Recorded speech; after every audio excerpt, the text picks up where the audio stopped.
എല്ലാവർക്കും ശ്വാസകോശം. അതുപോലെ ഓരോ സ്ഥലത്തിന് പറയും എന്താ പറയുക, മാനാഞ്ചിറ ഹൃദയമാണ്. അങ്ങനെ ബംഗളൂരു നഗരത്തിന് ഒരു ശ്വാസകോശം, അതാണ് കബൺ പാർക്ക്. ഒരു അസാധ്യ പാർക്കാണ്. ഇന്നലെ ഞാൻ കാണിച്ച ഇതിട്ട് വിധാനസൗധയുടെ നേരെ ഓപ്പോസിറ്റ്. അത് ഏകദേശം 1870 മറ്റേ അന്നത്തെ ബ്രിട്ടീഷ് കമ്മീഷണറായിരുന്ന സർ മാർക്ക് കബൺ എന്ന് പറയുന്ന വ്യക്തിയുടെ സ്മരണയ്ക്കായിട്ടാണ് കബൺ പാർക്ക് എന്ന പേര് ഈ പൂന്തോട്ടത്തിൽ ഇട്ടത്. ഈ കബൺ പാർക്കിന് തന്നെ ആദ്യകാലത്തുണ്ടായിരുന്ന പേര് മറ്റൊന്നായിരുന്നു. അത് മീറ്റ്സ് പാർക്ക് എന്നായിരുന്നു. ഏകദേശം 300 ഏക്കർ വിസ്തൃതിയാണ് ഇതിനുള്ളത്. 300 ഏക്കർ എന്ന് പറഞ്ഞിട്ടുണ്ടെങ്കിൽ വയനാടിൻ്റെ പകുതി എന്നൊക്കെ പറയുന്നത് അത്രയും ഇതിൽ ഒരു പാർക്ക്. അവിടുത്തെ ഏറ്റവും വലിയ പെട്ടെന്ന് നമ്മളെ ആകർഷിക്കുന്ന ഒരു സാധനം വിധാനസൗധ പോലെ തന്നെ ഒരു ചുവന്ന കെട്ടിടം. അപ്പം മിക്കവാറും എല്ലാ ഹിന്ദി സിനിമകളിലൊക്കെ വന്നിട്ടുള്ള, ഹിന്ദി മലയാളം സിനിമകളിലൊക്കെ എനിക്ക് അതിനോട് വേറൊരു താല്പര്യം എന്ന് വെച്ചിട്ടുണ്ടെങ്കിൽ ശത്രുഘ്നൻ സിൻഹ എന്ന് പറയുന്ന നടൻ കത്തി നിൽക്കുന്ന കാലത്ത് ഞാൻ ബാംഗ്ലൂരിൽ കബൺ പാർക്കിൻ്റെ അതിൽ ഇങ്ങനെ ചുറ്റി തിരുമ്പോൾ അവിടെ ഷൂട്ടിങ് നടക്കുമ്പോൾ കാരണം നമ്മളൊന്നും ഷൂട്ടിങ്ങിനൊന്നും നോക്കിയിട്ടില്ല. ശത്രുഘ്നൻ സിൻഹ ആയതുകൊണ്ട് എന്തായാലും കാണണമെന്ന് വെച്ചിട്ട് അദ്ദേഹം ഒരു മറ്റേ കോടതിയിൽ ഇറങ്ങി വരുന്ന, അവിടെ കോടതി ഉണ്ടല്ലോ, അവിടെ നിന്ന് ഇങ്ങനെ വരുന്നതൊക്കെ കണ്ടിട്ടുണ്ട്. ആ ഒരു ഓർമ്മയിൽ ഞാൻ എന്താ വെച്ചിട്ടുണ്ടെങ്കിൽ എങ്ങനെ അവിടെ എത്തിയാലും ഏകദേശം അതിൻ്റെ മുന്നിൽ കൂടെയൊക്കെ ഒന്ന് നടന്നൊക്കെ കളിക്കും, കിട്ടൊന്നുമില്ലെങ്കിൽ. അങ്ങനെ ഇത്തവണയും ഞാൻ പോവുകയും ശ്വാസകോശം ശ്വസിക്കുകയും ചെയ്തു. അതാണ് കബൺ പാർക്ക് എന്ന് പറയുന്ന സംഗതി. ഈ കബൺ പാർക്കിൻ്റെ വേറൊരു വലിയ സംഭവം എന്താ വെച്ചാൽ അതിൻ്റെ അകത്തുള്ള ഈ ചുവന്ന കെട്ടിടം അത് ഒരു പബ്ലിക് ലൈബ്രറിയാണ്. അപ്പോൾ ഈ കബൺ പാർക്കിൻ്റെ ആദ്യത്തെ പേര് മിറ്റ്സ് എന്ന് ഞാൻ പറഞ്ഞല്ലോ. ഇപ്പം അതിൻ്റെ പേര് കബൺ പാർക്ക് എന്നാവാനുള്ളൊരു കാരണം അത് ഒരു സ്മരണക്കായിട്ട് ആ പേര് മാറ്റിയത്. 1870 അന്നത്തെ ബ്രിട്ടീഷ് കമ്മീഷണറായ സർ മാർക്ക് കബൺ എന്നവരുടെ പാവന സ്മരണയ്ക്കായിട്ട് പാർക്കിൻ്റെ പേര് മാറ്റി കബൺ പാർക്കായി. കബൺ പാർക്കിലെ മറ്റൊരു വലിയ ആകർഷണം എന്ന് പറയുന്നത് ചുവന്ന കെട്ടിടം. ഭയങ്കര കണ്ടാൽ തന്നെ ഒരു ഗൗരവമുള്ള. ഇപ്പോൾ മുമ്പൊക്കെ കോഴിക്കോട് കോടതിയില്ലാത്ത പോയി കഴിഞ്ഞിട്ടുണ്ടെങ്കിൽ എല്ലാ കെട്ടിടം കാണുന്ന മാതിരി ചുവന്ന കെട്ടിടം ഉണ്ടായിരുന്നു. ആ കെട്ടിടം കാണുമ്പോൾ ആൾക്കാർക്ക് ഒരു പേടിയും ബഹുമാനിക്കും.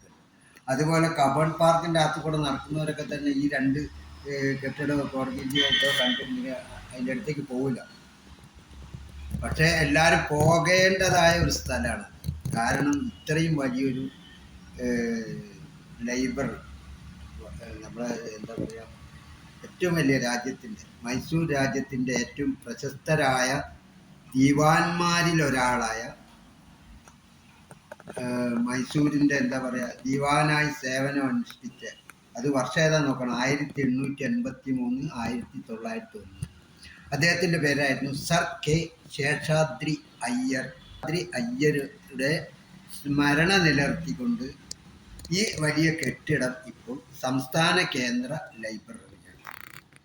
അവിടെ ഇല്ലാത്ത പുസ്തകങ്ങളില്ല. അത്രയും വലിയ ഈ പഠനത്തിനുള്ള കുട്ടികൾ മുഴുവൻ അവിടെ വരുന്നു. പിന്നെ അന്ധരായ വിദ്യാർത്ഥികൾക്കുള്ള ഈ അവരുടെ അക്ഷരങ്ങളൊക്കെ ഉള്ള അത്തരം എത്രയോ പുസ്തകങ്ങൾ അതിൻ്റെ അകത്തുണ്ട് എന്ന് പറയുന്നു. അപ്പോൾ ഈ കബൺ പാർക്കിൻ്റെ ഏറ്റവും വലിയ സവിശേഷം ഈ ശേഷാദ്രി അയ്യരെ കൂടി ഓർക്കുക എന്നുള്ളത്. ഈ ശേഷാദ്രി അയ്യരാണ് സത്യത്തിൽ ഏഷ്യയിലെ ആദ്യകാല ജലവൈദ്യുത പദ്ധതികളിലൊന്നായി ശിവനസമുദ്ര ജലവൈദ്യുത നിലയം സ്ഥാപിച്ചതിൻ്റെ പിറകിൽ. പിന്നെ ഇത് പിന്നീട് ബാംഗ്ലൂരിലെ വൈദ്യുതിക്ക് നിർണായകമായ പങ്കൊക്കെ വഹിച്ചിരുന്നു. ഇപ്പോഴത്തെ സ്ഥിതി അറിയില്ല, പല സ്ഥലത്തും വാങ്ങുന്നൊക്കെ ഉണ്ടാവുമായിരിക്കും, കേരളം പോലെ തന്നെ. അപ്പോൾ ഈ ഒരു വലിയ മനുഷ്യൻ്റെ പേരിലാണ് ഈ ഇത്രയും വലിയൊരു ലൈബ്രറി അവിടെ സ്ഥാപിച്ചിട്ടുള്ളത്. ഈ ലൈബ്രറീൻ്റെ അകത്തേക്കൊക്കെ പോകാനൊക്കെ സാധിക്കുമെന്നൊന്നും ഞാനിതുവരെ നോക്കിയില്ല.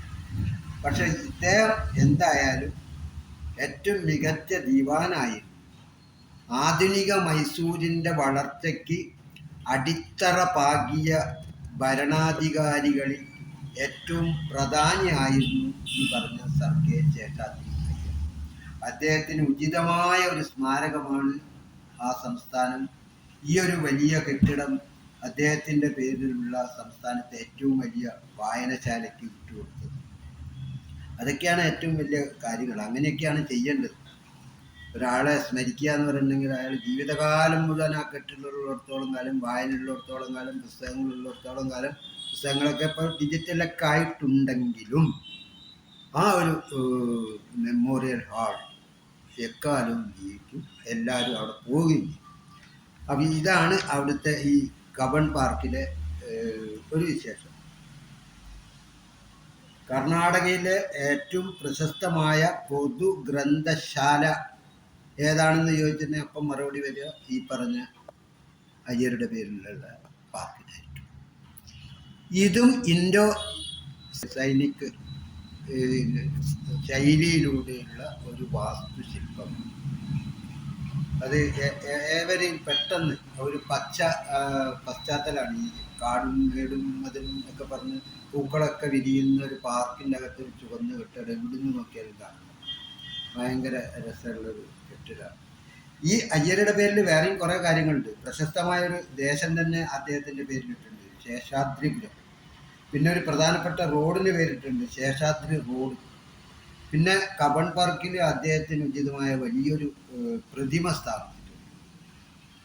അതൊക്കെ നമ്മൾ പറയുന്നത് എന്താ വെച്ചിട്ടുണ്ടെങ്കിൽ എല്ലാ ജില്ലക്കായാലും സംസ്ഥാനത്തിനായാലും ഒക്കെ ഒരു പൊതു അതിൻ്റെ മൊത്തം രൂപകൽപ്പന ചെയ്യാനും അതിനുവേണ്ടി യത്നിക്കാനുള്ള പല ആളുകളുണ്ടായിരുന്നു. പല സംസ്ഥാനങ്ങളെ അതില്ലാത്തതിൻ്റെ കുറവ് പല സംസ്ഥാനങ്ങൾക്കും ഉണ്ട്.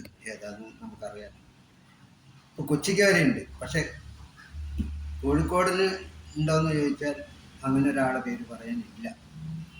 അതേ സമയത്ത് മറ്റ് പല തിരുവനന്തപുരത്തിനൊക്കെ ഉണ്ട്, വേറെ എവിടെയും അതില്ല.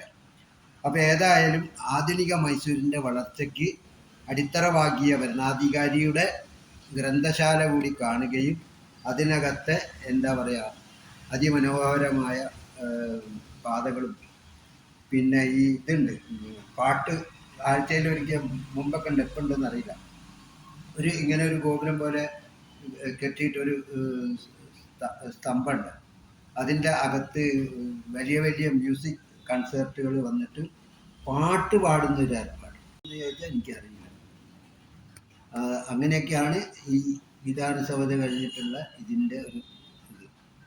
പിന്നെ എന്തായാലും പോയി കാണുക തന്നെ വേണം, എന്നാലും അതിൻ്റെ ഒരു ഭംഗി ആസ്വദിക്കാൻ കിട്ടാം. ഏതായാലും ബാംഗ്ലൂരിലെ ഇത്രയും കാര്യങ്ങൾ പറഞ്ഞ് ഞാനിവിടെ ഇന്ന് നിർത്തുന്നു. നാളെ വീണ്ടും തുടരും. നമസ്കാരം.